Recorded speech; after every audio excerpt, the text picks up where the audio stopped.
pessoal! O Ministério da Cultura e o Instituto Sociocultural do Hospital de Amor apresentam mais um webinar do projeto Luto e Religião. Eu sou a doutora Michelle Ushida Miwa, médica paliativista do Hospital São Judas Tadeu. Quero agradecer a nossa intérprete de Libras pela presença e a todos vocês que nos assistem. E caso tenham perguntas durante a transmissão, podem mandá-las no chat.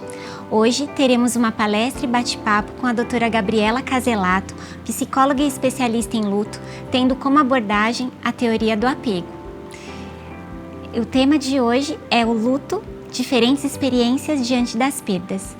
Muito obrigada, doutora Gabriela, pela sua presença e a palavra é sua.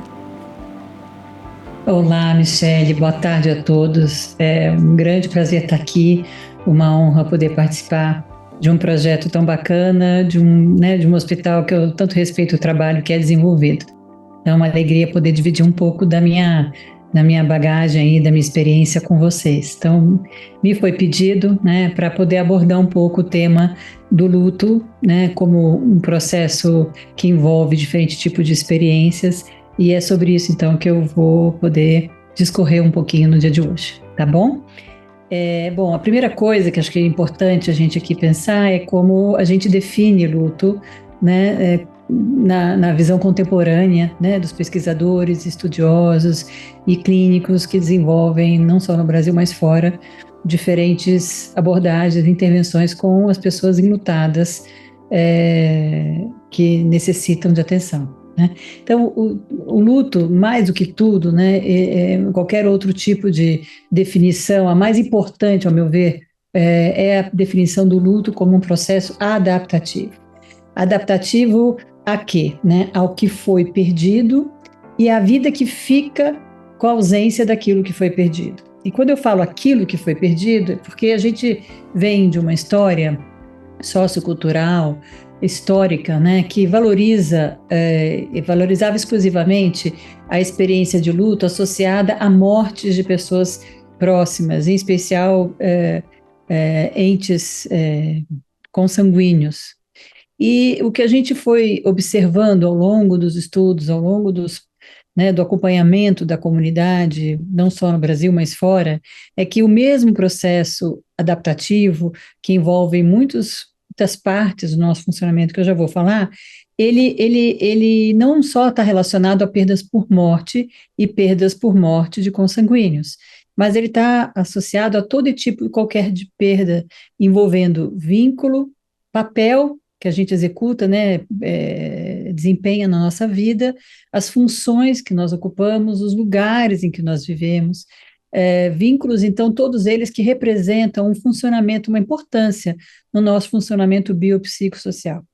E, então, ele é um processo adaptativo normal, esperado, ele vai acontecer diante da ruptura desses vínculos, mesmo em condições simbólicas ou não concretas como a morte, como separações, adoecimentos, outros tipos de experiências de perdas, às vezes um pouco mais invisíveis, mas não menos importantes, E, portanto, é considerado uma experiência, ainda que universal, porque todos nós vamos reagir dessa forma, vivenciarmos essas experiências, ela é singular porque ela é atravessada na vida de cada um por diferentes fatores, diferentes aspectos que vão tornar cada vínculo e cada perda de vínculo e reação a essa perda também única.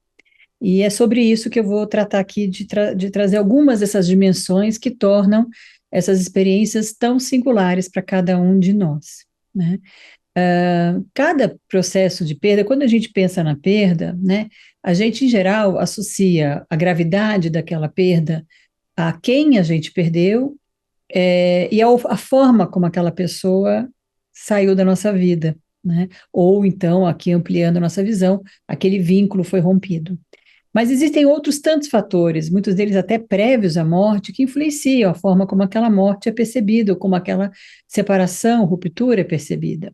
Então, por exemplo, a história prévia do enlutado, como a gente chega nessa história de perda. Cada um de nós chega na história de perda de alguma forma,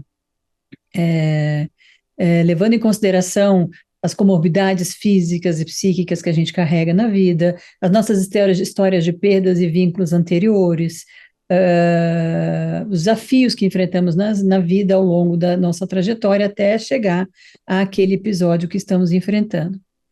As nossas condições físicas e psíquicas, a gente tem na literatura, e isso fica muito fácil de observar, por exemplo, numa perda numa comunidade, né, como cada um vive. Então, as condições prévias de cada um faz muita diferença. A gente sabe que quando as pessoas apresentam comorbidades prévias que se fizeram presente, principalmente nos primeiros 6 meses antes da perda, um ano antes da perda, então pessoas que já vêm com quadros de comorbidades físicas, quadros de depressão, ansiedade ou outros transtornos psíquicos, essas pessoas estão mais suscetíveis, mais vulneráveis ao impacto que aquele luto vai ter na vida dela. A relação com aquele que foi perdido, com aquilo que foi perdido, também é muito importante. Não só pelo vínculo de amor. A gente pode, por exemplo, amar muito uma pessoa na nossa vida e viver a ruptura daquele vínculo, mas aquela pessoa não ser tão estruturante no nosso funcionamento biopsicossocial. E, de repente, ter uma pessoa ou uma condição que é muito estruturante para a gente, essa sim, ainda que não só por amor, mas pelo papel que ela tem na nossa vida, pelo tamanho que ela ocupa no nosso funcionamento, a sua ausência será ainda mais devastadora. Então, a nossa reação a aquilo que nós perdemos não tem a ver só com o amor que sentimos por aquela pessoa, aquilo que perdemos, mas sim também pelo impacto que aquela pessoa, aquela função tinha no nosso funcionamento global. Né? O contexto da perda também conta, mas não tão determinante, né? Exclusivo como a gente pensava antigamente. Então, obviamente, quando a gente fala de perdas súbitas, perdas violentas, perdas múltiplas, perdas sobrepostas, perdas de relações não reconhecidas, perdas sem validação social, perdas vividas de uma forma isolada, não? Então, muitos elementos do contexto da perda, por exemplo, como a gente vivenciou na pandemia, né? Que foi um contexto para lá de adverso e de sobreposição de fatores de risco, como o aspecto súbito, violento da doença, a falta de assistência em muitas condições, as perdas múltiplas que muitas famílias viveram, a falta de suporte social que as famílias tiveram, a falta da despedida. Então, ali foi um contexto que, independente da história do enlutado, independente das condições físicas e psíquicas que ele chega naquela história, independente da relação que ele tinha com a pessoa que faleceu, o próprio contexto já era bastante violento e adverso naquele cenário, e em muitos outros também.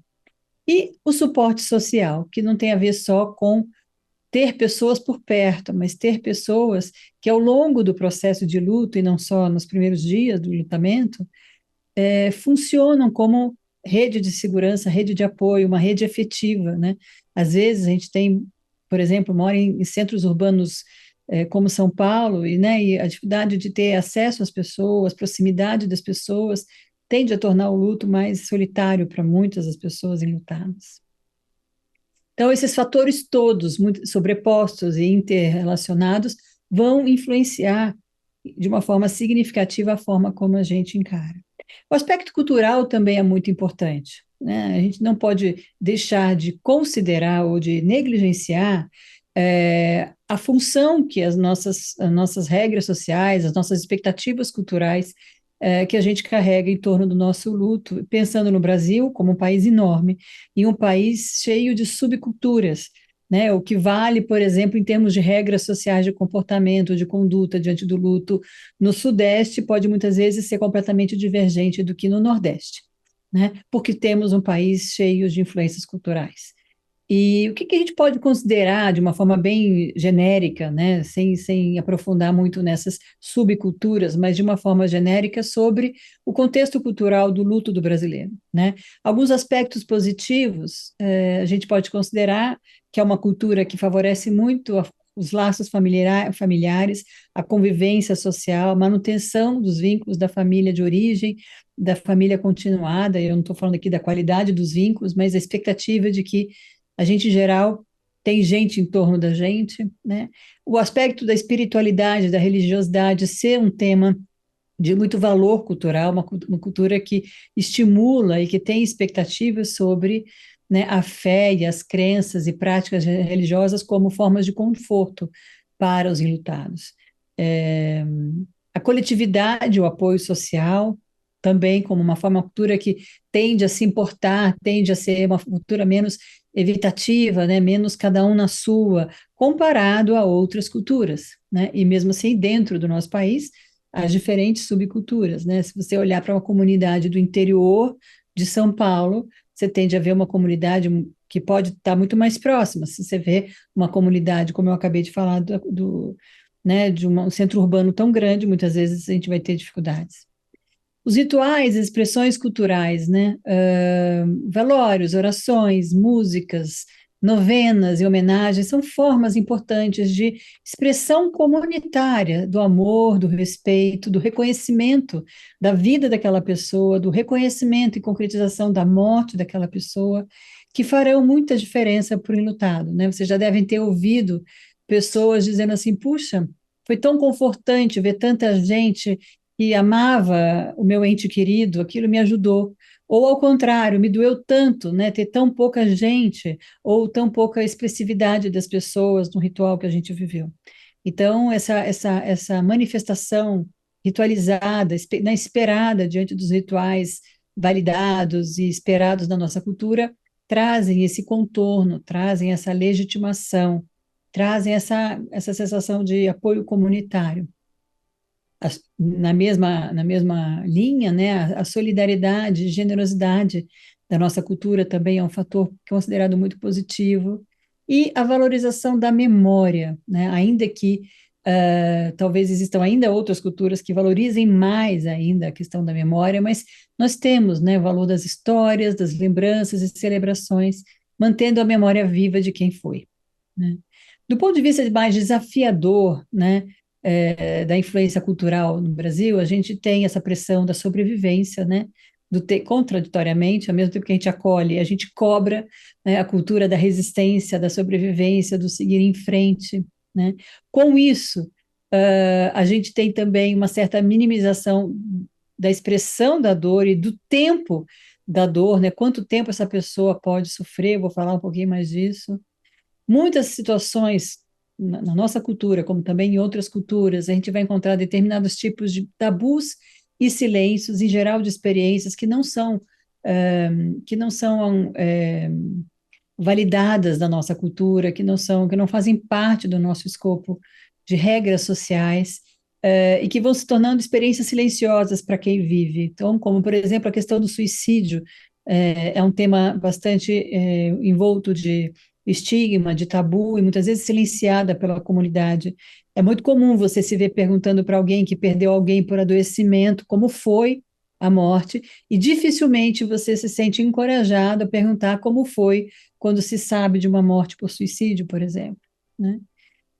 Culpa e crenças limitantes, né? Rigidez das crenças limitantes pode ser um fator, né, que não favorece o enfrentamento do luto ou o acolhimento do enlutado.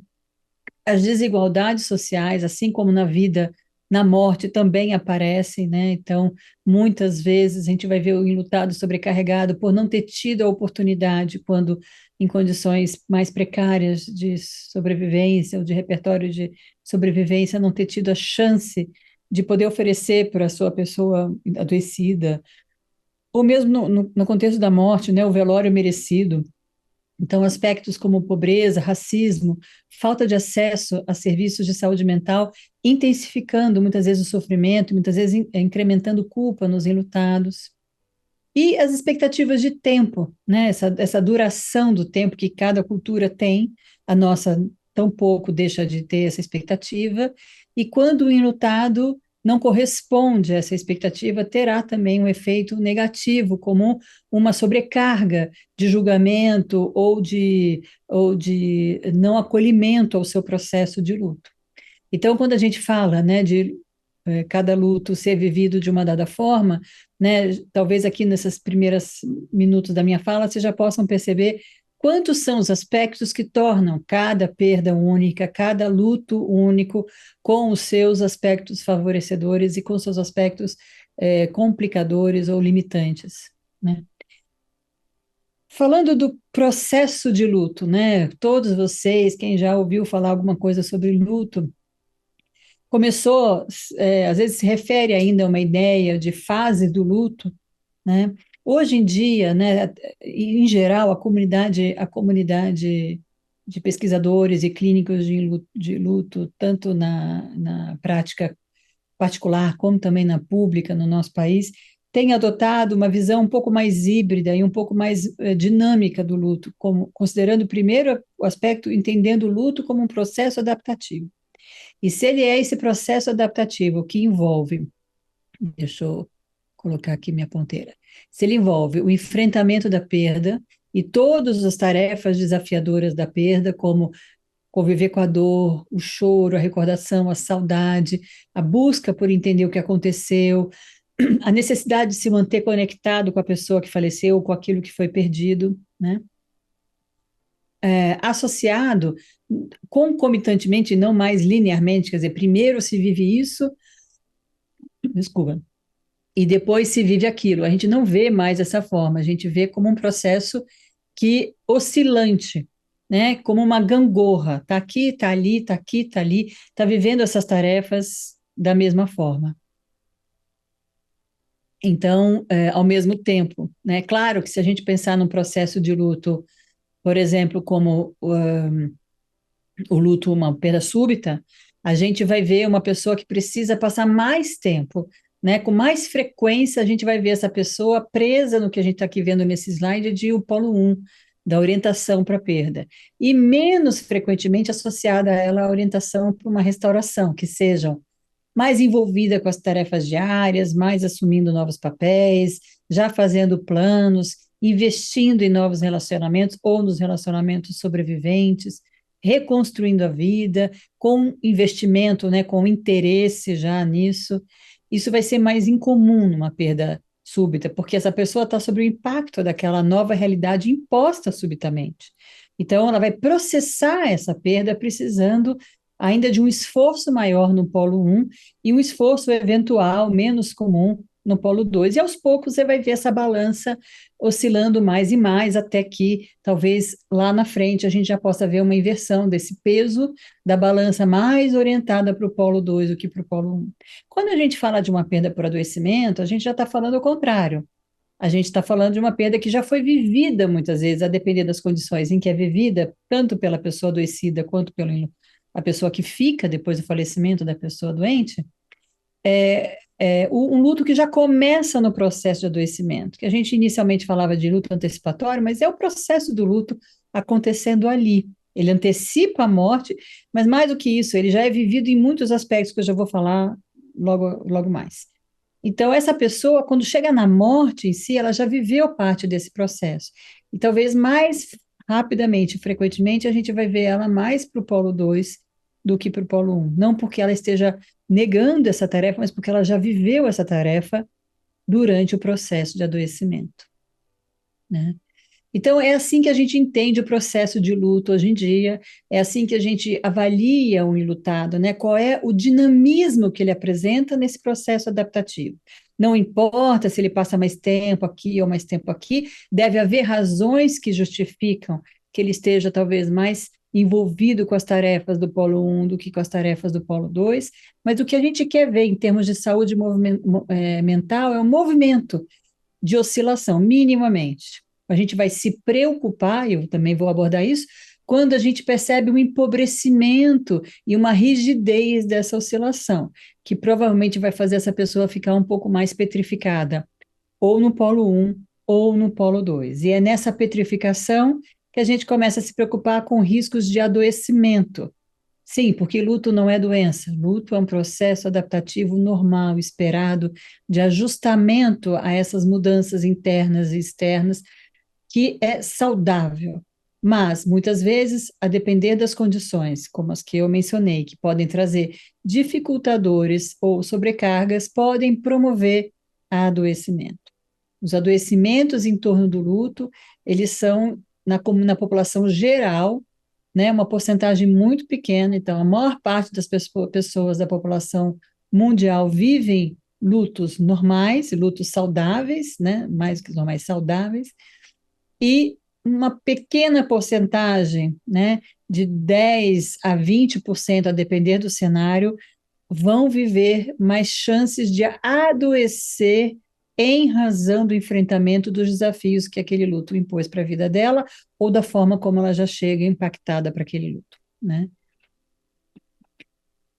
E luto, a gente costuma sempre falar do luto como tristeza, né? Socialmente, quando a gente valoriza, fala de luto, a gente pensa emocional, a gente pensa nas reações emocionais do luto. Mas o luto, ele tem muitas dimensões. Eu coloquei aqui as mais importantes para vocês conhecerem, né? Então, como emoção, ou como as emoções despertadas, desafiadas pelo luto, a gente tem tristeza, saudade, ansiedade, culpa, raiva, um monte de emoções, né? Oscilações emocionais de altos e baixos, ups and downs o tempo inteiro. E uma maior sensibilidade, a gente vê o enlutado mais vulnerável à vida, mais suscetível aos sentimentos. Ele está tomado por esse processo emocional, principalmente quando ele está mais presente no polo 1 do enfrentamento do luto, mais mobilizado intensamente e prolongadamente por essas emoções. Ele, nesse momento, vai ter a dificuldade para regular suas próprias emoções, se controlar, vai ter sentimentos de vazio, medo e desesperança muito frequentemente. Necessidade de adaptação e reconstrução emocional após a perda, né? Aprender a conviver com essas emoções. Há um tempo atrás também a gente pensava que o luto significaria o fim da tristeza. Quem já viveu um luto muito importante sabe que não é sobre o fim da tristeza, não é sobre deixar de sofrer, mas é sobre se adaptar, se ajustar, fortalecer seus músculos existenciais, digamos assim, se eu posso inventar essa metáfora, para o enfrentamento da vida com essa falta e com os desafios que a vida tem.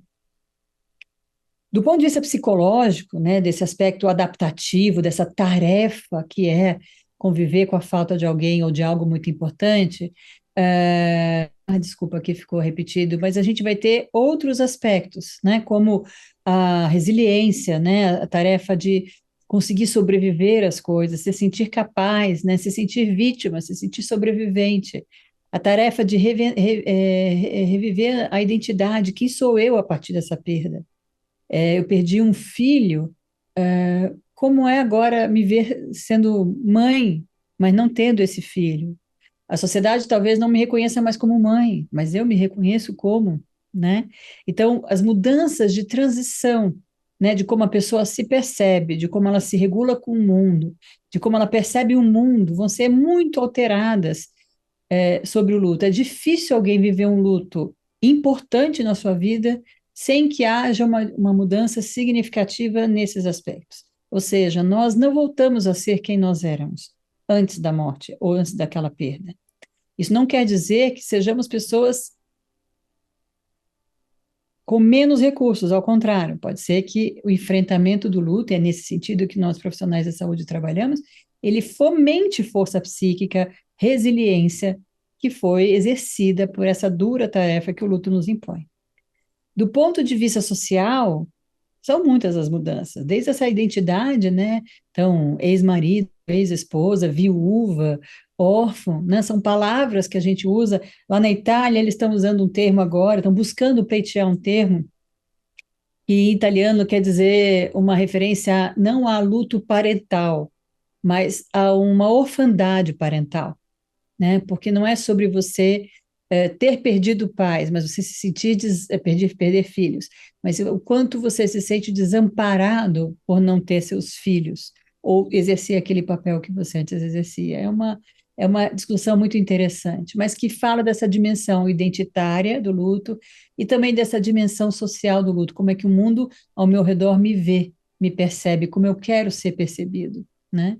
Então, muito frequentemente no início a gente vê um forte isolamento social ou busca por maior apoio, alterações de rotina no trabalho e nas atividades cotidianas, impacto financeiro e reorganização da vida prática, influência das normas culturais e dos rituais de luto, possibilidade de vivenciar o luto não reconhecido, ou seja, enfrentamento de um luto que não é validado socialmente, eu vou falar disso, né? Então, eu deixei até esse texto vazando pelo slide, porque a gente fala só de tristeza no luto, convencionalmente, mas eu quis mostrar para vocês aqui quanta coisa o luto mexe, né? Que nem cabe no slide, né? Do ponto de vista espiritual, que é uma outra dimensão importante, na nossa cultura mais importante ainda, em geral, eu nunca vi um enlutado fortemente afetado pelo seu luto que não questione algo da espiritualidade, que não questione Deus, fé, crença. Tem aquela pessoa que já tinha um repertório de espiritualidade, vê esse repertório ou for reforçado ou fragilizado.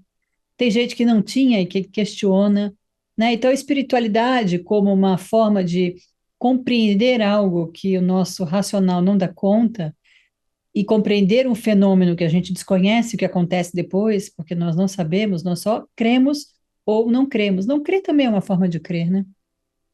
Mas, enfim, nós levamos questionamentos sobre o sentido da vida e da morte, nós ativamos esses questionamentos diante de um luto. A revisão de crenças, valores e propósitos, a busca por um significado diante da vida, fortalecimento ou enfraquecimento da fé e da espiritualidade, a necessidade de esperança, né, de conseguir acreditar em algo para seguir vivendo com o pesar, a transcendência, a conexão com aquilo que dá sentido à existência, a ressignificação da relação contínua com a pessoa falecida. Eu lembro uma vez de um homem que eu atendi, um homem bastante cético, sem crenças, bem racional, bem cognitivo, e ele perdeu um filho muito especial na história, na biografia dele, de uma forma muito súbita. Até que um dia ele me disse assim, no processo terapêutico dele, ele disse assim para mim, Gabriela, eu não aguento mais não acreditar em nada sobre a continuidade da vida do meu filho.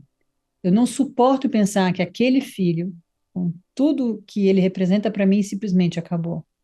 Então, a dor, né, do vazio fazia ele buscar uma espiritualidade que nunca foi, na visão dele, até então, uma sustentação importante, mas naquele cenário passava a ser, né? Do mesmo jeito que eu também já pude observar pessoas que tinham uma forte espiritualidade e que terem sido surpreendidos por um luto traumático, muitas vezes pode abalar essa espiritualidade de uma forma a fazê-lo ficar muito descrente de qualquer coisa, né? E aqui não é o que importa, ter crença ou não ter crença, ainda que cada vez mais os estudos mostram que crer tende a ser mais fator de proteção do que de risco para o enfrentamento de adversidades na vida, incluindo lutos. Então, luto, ele é uma experiência no nosso corpo também, na nossa cultura, na nossa mente, no nosso social e também no nosso corpo. É importante entender, tem uma autora que tem feito bastante sucesso no Brasil e com todo mérito, que é a Mary Frances O'Connor. Ela é uma neuropsicóloga americana que estuda o cérebro funcionando com o luto. Como é que o luto impacta o cérebro e que papel o cérebro tem na nossa forma de sobreviver ou enfrentar um luto. E nesse processo ela começou a estudar o corpo também. O livro mais recente dela se chama O Corpo de Luto. O Corpo de Luto? É. E, e que vai discutir isso. E não fala do luto afetando, mas como um corpo vivendo o luto, né? Lembrando que o luto é um baita estressor para o cérebro e o cérebro comanda o corpo. Então, a fisiologia do estresse do luto, ela é impactante, muito impactante para o corpo do enlutado. Então, reações físicas, nem sempre associadas ao luto, podem ser esperadas num processo de luto importante, né?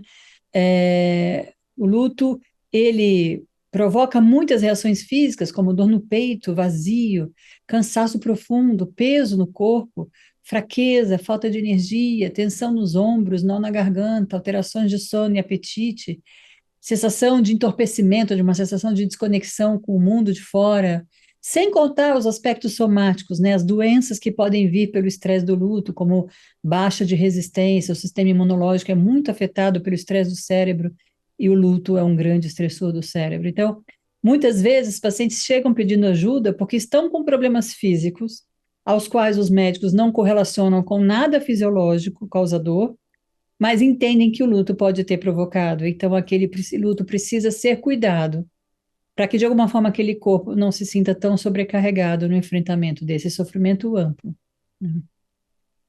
Esse é um livro para quem tem interesse que vale bastante a pena ler.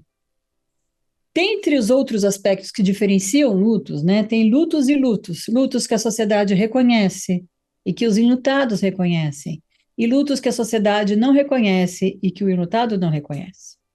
E tem algumas regras sociais que definem essas validações ou essas autorizações para o sofrimento. Elas existem em todas as culturas, só que diferem das regras culturais de cada cultura.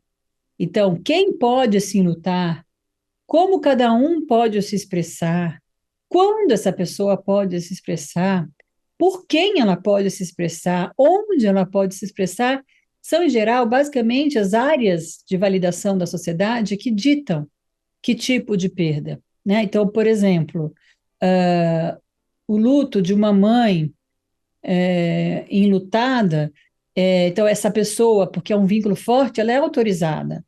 Como ela pode sofrer? Depende. Se ela não derramar uma lágrima social, talvez a sociedade não entenda o luto dela. Quando ela pode se expressar? Depende, a sociedade vai tendo cada vez menos tolerância com o passar do tempo do luto sobre a forma de se expressar em contextos públicos. Por quem ela pode se expressar? Será que a mãe de um filho vivo, que viveu um tempo com ela, tem o mesmo espaço social para o seu luto do que uma mãe que perdeu no útero, no início, no primeiro trimestre de gestação? Eu penso que ainda não. Estamos em mudanças sobre isso sociais, mas ainda temos regras que ditam quem tem mais dor, né? Quem merece mais o acolhimento. Onde a gente pode se expressar? Cada vez em espaços mais íntimos e mais solitários. E é por isso que falar de luta é tão importante, não só para a comunidade enlutada, mas para todas as pessoas que um dia vão ou viver seus lutos ou conviver com enlutados e que precisam cuidar para não cair nessas regrinhas sociais e banalizarem a dor de muita gente. Eu vou dar um exemplo, por exemplo, quando a gente fala de não reconhecimento no adoecimento, pensando que a gente está aqui com uma população muito envolvida no contexto hospitalar. Tem muitas perdas que são visíveis no adoecimento e muitas perdas invisíveis. Todas elas dignas de um luto e de um impacto adaptativo bastante grande na vida de cada um. Às vezes, uma perda invisível, ela gera mais desafio para o lutado do que uma perda visível. Então, no caso da doença, capacidade física e autonomia são claramente perdas. A gente fica olhando para estar vivo ou estar morto, mas existem perdas concretas no processo de estar adoecido, que precisam ser acolhidas. A aparência corporal, a perda de cabelo, a mudança fisionômica pelos tratamentos ou pela própria doença, a perda do trabalho, da rotina, da independência, da autonomia, que são muitas vezes devoradoras, para depender do tipo de pessoa. As perdas invisíveis, que em geral passam ao largo, né, sendo reconhecidas pelas pessoas. A perda da identidade, da autoestima, dos planos e projetos de vida, mas o que importa é que você está vivo, né? Não, não é só isso que importa para muita gente. A perda mais eminente é a perda daquilo que ela tinha e que agora ela não tem mais. Às vezes ela nem está ainda olhando para a possibilidade de risco de morte, mas ela já está vivendo a dor daquilo que ela já perdeu e que está ali presente na vida dela, né?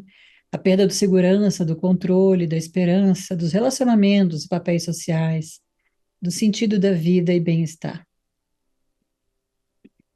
Quando a gente pensa em luto e luto não reconhecido, né? Então aqui no quadro da esquerda vocês estão vendo o que seria uma oscilação saudável, né? Que é um movimento, aquilo que eu mostrei para vocês há pouco. Agora, quando a gente vê fatores que comprometem o enfrentamento do luto, que sobrecarregam o enfrentamento do luto, como a não validação daquela dor, a gente coloca em risco dessa oscilação ser estagnada, ser bloqueada. Daqui eu coloquei esse desenho de uma pessoa presa no seu sofrimento, acorrentada na sua dor. Então, perdas invisíveis socialmente, como perdas gestacionais, infertilidade, rompimento de perdas ocupacionais, rompimentos, perdas ocupacionais, entre tantas outras, das quais eu escrevo muito por aí, se vocês quiserem procurar, tem alguns livros muito bacanas sobre esse tema. A falta, consequentemente, da invalidação desse luto, de companhia e apoio, de reconhecimento. A pressão para superar ou seguir em frente, a invalidação do vínculo ou do sofrimento e a cultura do silêncio em torno disso. Consequentemente, essa sobrecarga que basicamente impacta no lado social desse indivíduo, no reconhecimento da dor dela, na forma dela se expressar, então, todas aquelas 5 regrinhas do não reconhecimento podem acontecer, às vezes sobrepostas, vão gerar maior risco de adoecimento, mas em especial antes de adoecer, essa pessoa vai ter um enfrentamento de um luto solitário e, consequentemente, de sintomas mais intensos, porque ela vai estar vivendo aquilo como uma panela de pressão. O social nos ajuda a drenar a dor, o apoio, alguém que nos ouve, que nos acolhe, que nos valida, ajuda a ter a nossa dor reconhecida como real, possível e enfrentada de uma forma menos solitária, né? Então, quando a gente fala que existem dores e dores, por muitas dimensões internas, mas em especial a dimensão externa, cultural, é um grande desafio, né? A gente precisa desconstruir todos esses estigmas e regras sobre dor que provocam o risco desse adoecimento. E como é que pode acontecer esse adoecimento? Onde pode travar o luto? Nessas porcentagenzinhas que eu disse para vocês, de 10 a 20, né? A gente corre o risco de lutos prolongados, né? Que, no sentido dessa pessoa que se fixa na dor, fixa lá na oscilação do polo 1 e passa a viver a dor como algo central na vida, ou então aquela pessoa que se defende da dor, foge da dor, busca viver como se não estivesse acontecido, que de alguma forma é também um prolongamento da dor, só que aí maquiada por uma não expressão do sofrimento, uma não ventilação do sofrimento, que a gente considera de uma inibição, né, do luto, e que, consequentemente, pode estar mais associada a uma fuga, né, um distanciamento desse luto, em geral, com pessoas com perfil mais evitativo, pessoas que, de fato, temem enfrentar sofrimento psicológico e, portanto, tentam desviar do sofrimento. Esses 2 pontos rígidos podem, então, levar a algum tipo de rigidez que leve, então, a sofrimentos específicos, que não é o foco aqui da nossa palestra, mas para vocês entenderem a importância que é a gente falar desse assunto, é a gente revisar a nossa forma de entender o luto na nossa comunidade. Eu brinquei aqui um pouco com vocês, muito ajuda quem não atrapalha, né? Seja pelo julgamento, muito melhor a empatia. Ninguém precisa de julgamento no ser luto. A gente pode não entender a dor porque ela nos é estranha, ou a forma de lidar, ou a importância que aquilo tem para aquela pessoa, porque não faz parte do nosso escopo de vida. Mas eu preciso entender que para aquela pessoa é importante, e isso é suficiente para a gente oferecer acolhimento, né? Dar conselhos não funciona, não é legal. É muito melhor a gente oferecer escuta, né? A maior parte dos enlutados que eu já cuidei na minha longa trajetória nesse assunto, dizem que a melhor coisa é aquele que ouviu, que ofereceu o ombro, que ofereceu os ouvidos e não necessariamente a boca, né? E oferecer formas X, Y, Z de lidar com a dor. Portanto, o importante é validar a partir do referencial do enlutado e não do nosso. E uma vez que a gente não sabe o que representa para ele, o que ajuda, muito mais do que a gente pressupor e fazer, é a gente perguntar: como eu posso te ajudar? Eu lembro muito de uma enlutada que perdeu a filha de uma forma súbita, e na primeira semana do luto dela, ela viu gente na casa dela que ela nem sabia quem era. E todo mundo vinha trazendo sopa. A geladeira dela estava ocupada de sopa, e ela odeia sopa. Então, claro que a gente vai entender o aspecto genuíno desse movimento de apoio, mas mais genuíno ainda é quando a gente atende às necessidades daquele que está sofrendo. Então, a gente precisa entender que luto é normal, mas é um estressor. E que quando mal conduzido, compreendido, apoiado, pode gerar um impacto na saúde mental, no funcionamento do dia a dia, na saúde física, como eu falei, do ponto de vista do estressor do sistema imunológico, do coração e também do sistema digestório, entre outros aspectos. Todo o corpo se desequilibra. Também ele compromete a capacidade adaptativa do indivíduo, portanto, a influência na tomada de decisões, na função, né, na adaptação dele à vida que segue, portanto, na produtividade e na qualidade de vida. E quando a gente percebe sinais de complicação, é muito importante que a gente possa começar. A começar a oferecer ajuda formal, orientada, né, para isso, porque o que os estudos mostram é que quanto mais cedo a ajuda começa, melhores são os resultados a longo prazo, né, em relação a isso. Então, como a gente pode pensar a nossa saúde mental como um todo, né? Os fatores biológicos, né? A gente vive num corpo com uma história, com uma herança genética, que vai nos trazer fatores de proteção ou fatores de risco para o enfrentamento da vida, de todos os desafios da vida. O ambiente em que a gente vive, a gente também sofre influência, e muito sobre isso a gente pode revisitar, né? As comunidades, né? Com quem tá do nosso lado, quem nos ajuda, quantas relações tóxicas a gente carrega pela vida, né? Que a gente pode muitas vezes revisitar e trazer um ambiente mais saudável para nossa convivência. Em geral, fatores não, sofrimento não validado, solidão, insegurança, ameaça crônica, né? Viver com medo o tempo todo, são fatores que desafiam demais a nossa mente, desafiam demais a nossa capacidade adaptativa. E muitas vezes a gente vai ajudar isso tanto com a ajuda formal, mas também com a ajuda da comunidade. E o nosso estilo de vida como um todo, físico, psicológico, social, né? Mas falta de sono é muito ruim, nutrição ruim, excesso de mídia social, pobre interação social, e quando eu falo interação social não é online, é a presencial, tocar, ouvir, abraçar as pessoas. Uso que é um risco no luto, né? O uso abusivo de álcool e drogas também vai corroer nossa saúde. Então, todos esses aspectos juntos e ao mesmo tempo vão influenciar na nossa forma de sobreviver e seguir a vida. E num luto, no momento de crise da nossa vida, não é diferente, né? Não é diferente. Então, a gente precisa seguir com isso. E para isso, a gente precisa se fortalecer no acolhimento ao enlutado, que envolve a validação da sua dor. Não validar a dor machuca, porque gera sentimento de vergonha e de culpa incrementados, gera solidão, inflama o processo de luto, justamente porque ele está lá, né,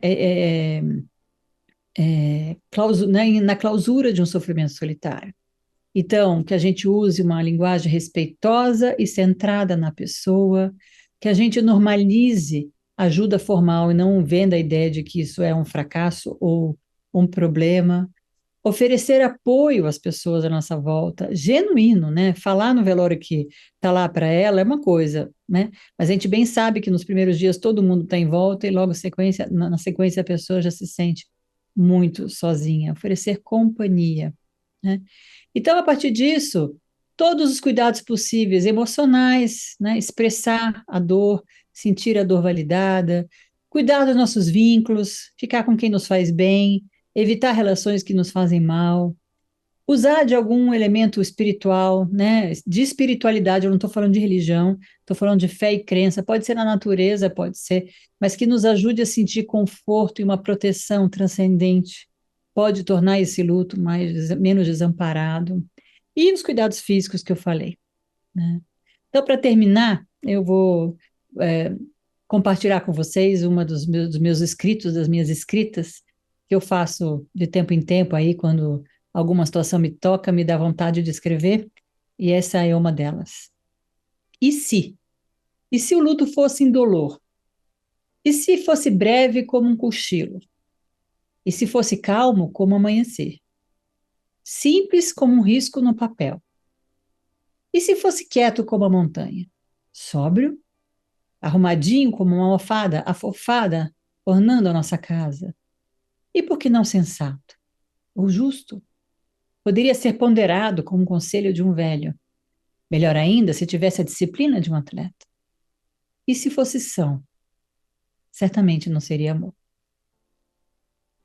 E, por fim, queria agradecer vocês pelo convite e fazer um último lembrete para todos os envolvidos, não só os enlutados, mas quem cuida dos enlutados, cuidadores formais e cuidadores informais, para entendermos e praticarmos a ideia de que um autocuidado, ele não é antagônico ou excludente ao ato de cuidar de alguém, e sim parte. Nenhum cuidado se sustenta com qualidade e a longo prazo, nem para quem é cuidado, como para quem cuida, sem o autocuidado. Obrigada e eu fico à disposição para quem quiser comentar, fazer perguntas, eu estou por aqui. Doutora, que riquíssimo, né? A primeira coisa a dizer é agradecer.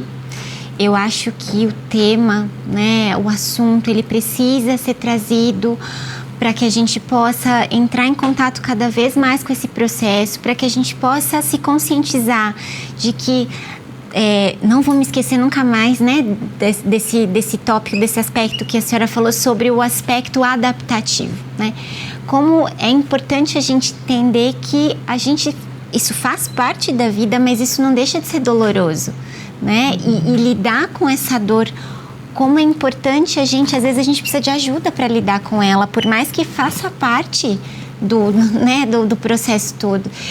E aí eu fiquei, nossa, enquanto a senhora falava, eu fiquei pensando e me perguntando vários aspectos, mas com relação ao luto não reconhecido, eu fiquei pensando muito sobre as perdas do futuro, né? Como as pessoas, quando elas estão nesse processo, e às vezes, não vou nem dizer da perda da pessoa em si, mas quando ela está nesse processo de perda, ela se enluta pela vida que ela não vai viver mais, né? E o luto daquele futuro que ela planejou, né? Então, o que a senhora diria para essas pessoas que estão passando por esse processo e que estão enlutadas com o futuro que elas não vão viver? E eu não digo só da perda de um ente querido, mas de vínculos de relações mesmo, que talvez não vão dar certo e que às vezes se planejou uma vida com essa pessoa e de repente isso não deu certo. E aí se enluta com um futuro que não vai viver, enfim, né? Ou de uma mãe que planejou ter um filho e que infelizmente não será possível engravidar e enfim, vai ter que reconstruir e readaptar a sua vida. O que a senhora diria sobre esses lutos de um futuro não vivido? Primeira coisa, e obrigada por essa pergunta, Michele, eu acho que assim, a primeira coisa é que é uma dor muito genuína. Sentir toda essa perda do que virá, ou do que viria, né? Se aquele filho estivesse vivo, se a doença não tivesse tomado um progresso irremediável, né? É, é genuíno sentir a dor dessas despedidas, despedir da vida, despedir dos nossos sonhos e dos nossos projetos. É como eu falei, isso não é menos luto, isso é luto. A gente não se luta só por um aspecto, mas por muitos, e esse é um aspecto muito forte. Então, a primeira coisa que a gente precisa fazer é validar essa dor. E não, eu vou dar aqui um destaque, não consertar essa dor. O que a gente mais faz, inclusive os profissionais de saúde, é deixa disso, né? O que importa é o que você viveu agora, né? Você vai encontrar um outro projeto de vida. O que quer que seja que nós buscamos fazer frases de consolo, frases para arrefecer a dor do outro e, consequentemente, o nosso desconforto de estar acompanhando a dor do outro. Mas isso é um problema mais nosso do que do outro, né? Acho que é muito importante que nós possamos tolerar a dor do outro sem consertar a dor do outro, sem tentar resolver a dor do outro. E despedir da vida não é uma coisa fácil.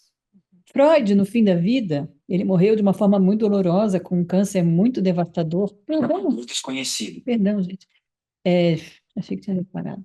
De uma forma muito dolorosa, e ele disse assim, numa última entrevista da vida dele, ele falou assim, no caso, ele já era velho quando ele teve o câncer, e ele disse assim, a velhice precisa ser difícil para que a gente possa desistir da vida, né?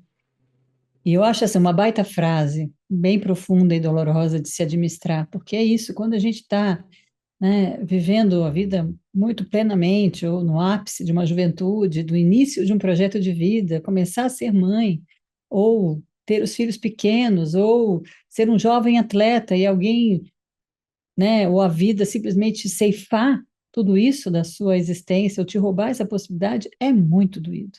É muito antagônico, contraditório, né, inesperado e, portanto, passível de todos os sentimentos. Então, eu acho que o melhor que a gente pode fazer é validar esse sofrimento. É dizer, eu entendo, deve ser muito duro você estar vivendo tudo isso, mas eu estou aqui com você. O que eu posso fazer para te ajudar? Né? Como é possível, né? O que pode ser possível ser vivido no enfrentamento de toda essa contestação, né? Então, acho que é muito importante a gente poder acolher, porque o que mais a gente tenta fazer é resolver, consertar, passar adiante, mudar de assunto. e ele só quer poder dividir isso. Sim, sim, riquíssimo. É exatamente a compaixão, né? De entender o sofrimento do outro e tentar aliviá-lo, mas de uma forma a dar voz para esse sofrimento, né? Porque a partir do É. momento que a gente dá essa voz, a gente também permite com que o outro se expresse e, de uma certa forma, isso se concretize, mesmo que não seja reconhecido, digamos assim, né? Então, eu É. acho que é muito importante.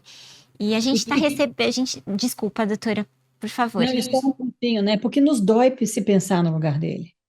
Também tem esse outro lado importante da gente entender, né, Michele? Nos dói. Se eu estivesse no seu lugar, eu não suportaria. É isso que a gente sente e pensa, mesmo como profissional de saúde treinado, né? A gente faz um exercício constante, né? E o risco de identificação com aquela pessoa muitas vezes nos coloca mais sensível ao sofrimento dela.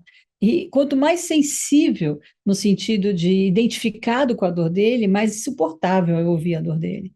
E por isso que a gente precisa de ajuda e de autocuidado, para sustentar o cuidado, porque nós não somos imunes a essas reações. Todos nós. Então, cuidado formal, informal, né? Feito por nós mesmos ou sendo recebido por outras pessoas, ele é absolutamente necessário para sustentar, muitas vezes, esses processos difíceis. Sim. E é isso, né? A dor que o outro sente, a gente também sente, e não é um problema a gente criar esses vínculos e passar por esse processo, né, doutora?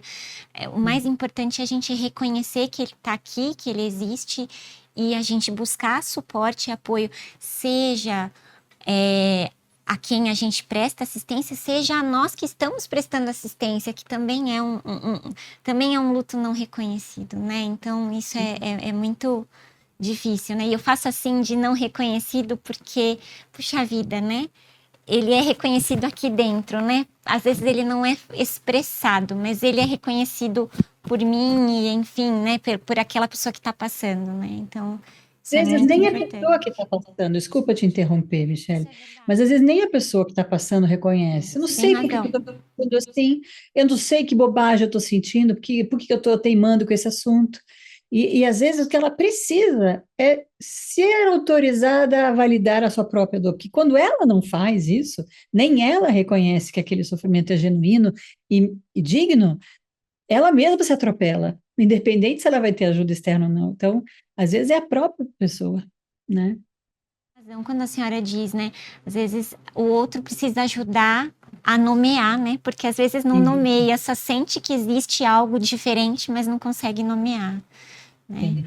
É. E a gente está recebendo muitos depoimentos via TikTok e a gente gostaria muito de agradecer pela participação também, né?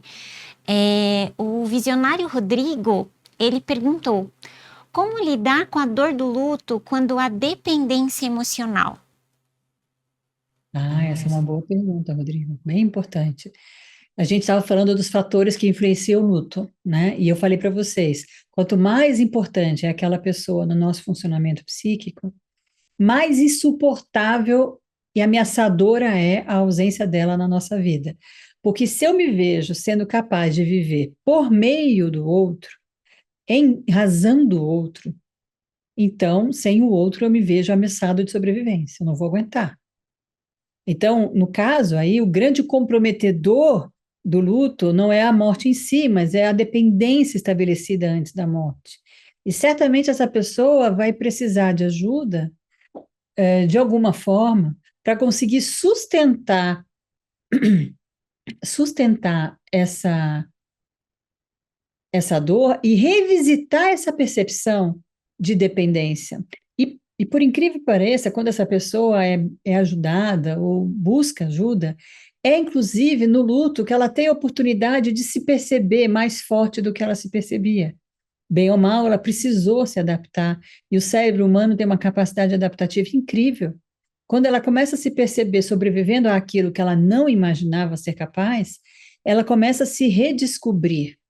Então, não é que o luto ajuda, não é sobre isso, mas a sobrevivência do luto pode ajudá-la nessa revisão de si mesma, essa percepção sobre os seus próprios recursos, né, daquilo que muito provavelmente ela até aprendeu na relação com o outro, mas que está dentro dela e que ela pode usar, mesmo sem a presença física do outro. Então, esses são lutos muito sofridos, muito agudos, que tendem a uma cronificação. Não quero dizer que todos vão para uma cronificação, para um prolongamento, mas tendem mais a ficar presos naquele polo 1 que eu disse para vocês, justamente porque a pessoa se agarra muito na dor como uma forma de se manter conectada à pessoa que foi embora. E muitas vezes é nessa revisão de si mesmo que ela começa a se soltar um pouco da dor e se perceber capaz de se ajustar, então, à vida que fica, ir para o polo 2. Muito obrigada, doutora. Temos uma outra pergunta aqui, a Sofia. Ela fala sobre a perda de um ente que tem um papel ativo na sua vida, como uma esposa que perde um esposo e seu papel social. Como iniciar uma abordagem sobre isso? Peraí, faz a pergunta de novo para ver se eu entendi. Vamos lá. Sobre a perda de um ente que tem um papel ativo na sua vida, como uma esposa que perde um esposo e o seu papel social, como iniciar uma abordagem sobre isso? Eu acho que é uma pergunta um pouco parecida com, né, que tangencia a resposta sobre o que eu falei para o Rodrigo. Sofia, porque a gente está falando de uma revisão de identidade. Quem sou eu no mundo como aquela pessoa? Quem sou eu no mundo sem aquela pessoa, né? A gente vê o sofrimento do lutado, por exemplo, quando ele é checado socialmente, sabe? Vai fazer um documento novo e pergunta lá, Estado Civil. Aí a viúva tem que, às vezes, pela primeira vez, dizer, sou viúva. E aquilo sai da boca dela como se fosse uma coisa esquisita, né? Porque ela não se reconhece viúva. Ela sabe um novo status social, mas ela não se reconhece assim. E vai chegar uma dada hora que aquilo vai ficar um pouco familiar. Não é familiar na repetição, mas na internalização de uma nova identidade. Ajudar essa pessoa significa dar tempo para ela nesse processo e ajudá-la a descobrir que coisas que ela já consegue fazer nessa nova identidade, que coisas que ela ainda não consegue fazer. Exemplo, eu vou seguir no caso da viuvez. Ah, tem que tirar a aliança. Por que tem que? Quem disse que tem? Quem disse que não tirar a aliança representa um adoecimento no luto? E quem disse que tirar a aliança representa ter um luto saudável? Cada um vai poder fazer seus processos de despedidas, né? Aquela pessoa que andou com uma aliança no dedo por 30, 20 anos, 10 anos, que revisitar não é tirar o metal do dedo, é assumir uma nova identidade que antes era representada só de mostrar a mão para alguém, e alguém saber pelo código social que aquela pessoa era comprometida com outra. É uma transição gradual de cada um. Tem gente que já prefere tirar logo de cara, porque precisa se acostumar logo com a ideia. Então, tem a ver com o repertório defensivo de cada um, mas não tem uma regra. Não tem uma regra. É claro que se a gente vai pensar numa pessoa que estaciona, que congela, que vive como se a pessoa não tivesse morrido, aí a gente está falando da estagnação, da oscilação. Aí a gente vai se preocupar. Mas não quer dizer que a oscilação que o outro tenha tem que ser no nosso tempo de quem está de fora. É no tempo dela, no exercício dela, né? E uma transição de identidade, né? Uma absorção de uma nova identidade é uma das coisas mais difíceis para o enlutado fazer, porque ela se define assim. Eu sou a esposa do fulano, eu sou a mãe do ciclano, né? Então, quem eu sou agora? Não sei, né? Sim. E quanto mais esses papéis tiverem importância na sua autoestima, mais desafiadores eles vão ser. Fiquei aqui pensando na pergunta dos dois, né? Do Rodrigo quanto da Sofia, e aí trazendo para o lado da atuação profissional, né?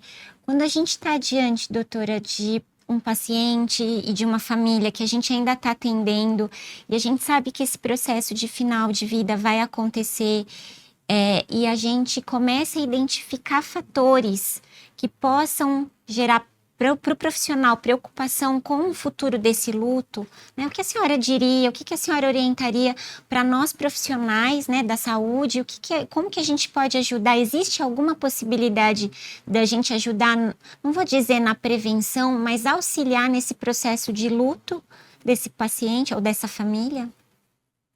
Eu acho que quando a gente vai oferecendo espaço de escuta, um espaço de reflexão, né, de tentar, muitas vezes, até junto do enlutado, entender o que para ele está mais difícil, esse cuidado suportivo nessa fase ainda do luto, antes da morte, ele já vai oferecendo um acolhimento e uma compreensão do processo que faz diferença para o enlutado.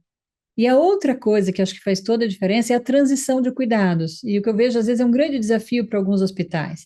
Então, tem lá o psicólogo, a equipe de cuidados paliativos ou o profissional de saúde que está acompanhando a família, que está sensível ao luto, que está cuidando.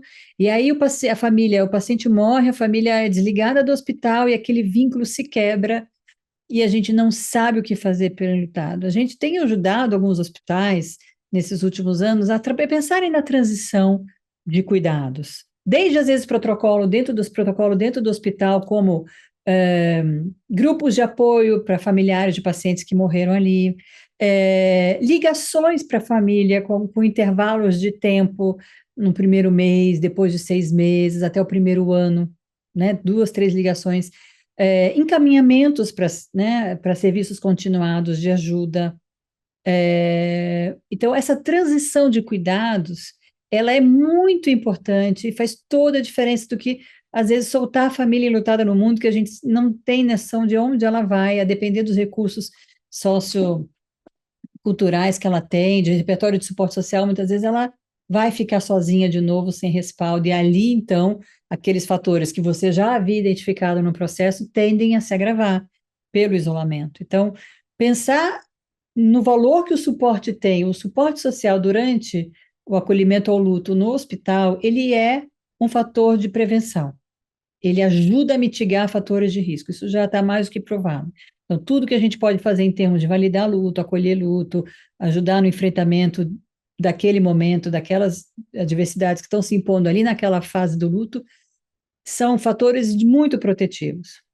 E a outra coisa é pensar na transição de cuidados para quando a pessoa já não estiver mais no hospital. Acho que esse ainda é um ponto que os hospitais podem e fazer, e que não é um bicho de 7 cabeças, mas faria uma grande diferença para as famílias que por ali passaram.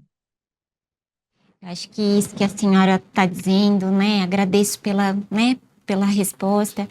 Vem ao encontro do nosso trabalho com o Outono em Cores, né? Que é realmente ajudá-los nesse processo e não perder esse vínculo de uma forma abrupta, mas também saber como esse enlutado está caminhando e, enfim, até ajudá-lo a criar redes, né?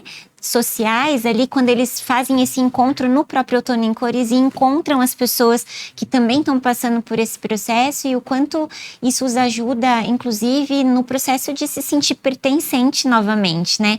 Porque é uma mudança, né? Uma mudança brusca de vida, né? E, enfim, de caminhada.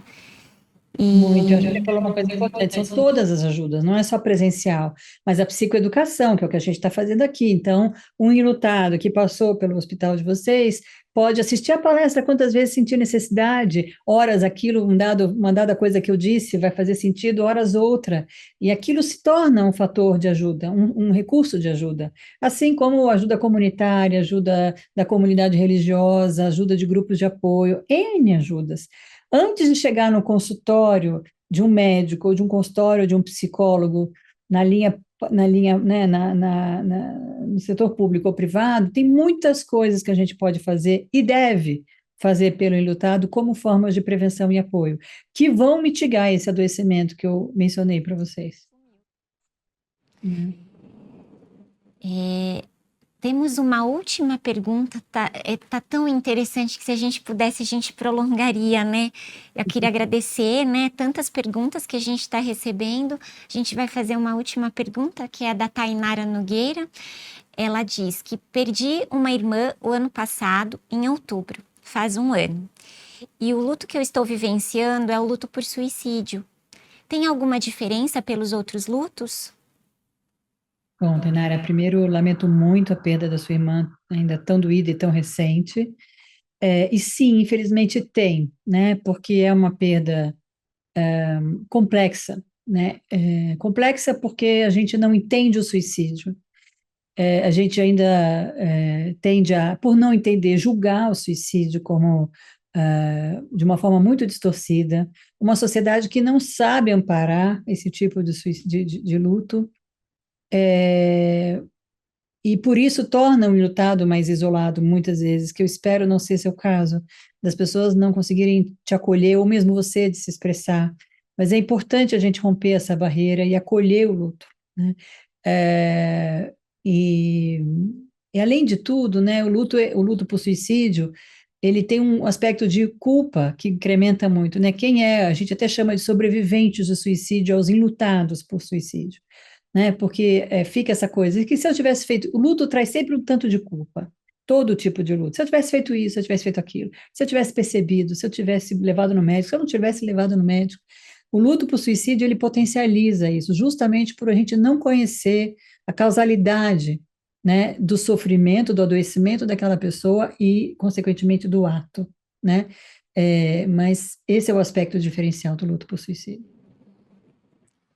Bom, mais uma vez, eu agradeço a doutora Gabriela Caselato, né, por ter abrilhantado nossa tarde. Só agradecer mesmo, doutora, né, por todas as orientações, por toda a sua apresentação, que foi riquíssima, né? E, enfim, muito obrigada em nome de toda a equipe. Muito obrigada mesmo. Eu que agradeço, Michele, a você e a toda a equipe do hospital. Como eu falei, uma honra estar aqui. Espero que a nossa troca aqui possa ajudar muitos enlutados.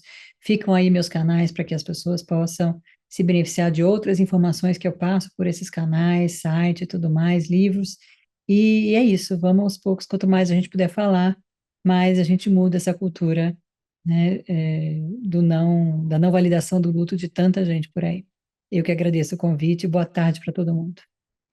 Agradeço a todos que nos assistiram e convido a seguirem o Hospital de Amor e ao Instituto Sociocultural nas redes sociais e ficarem por dentro de todas as novidades. Até a próxima!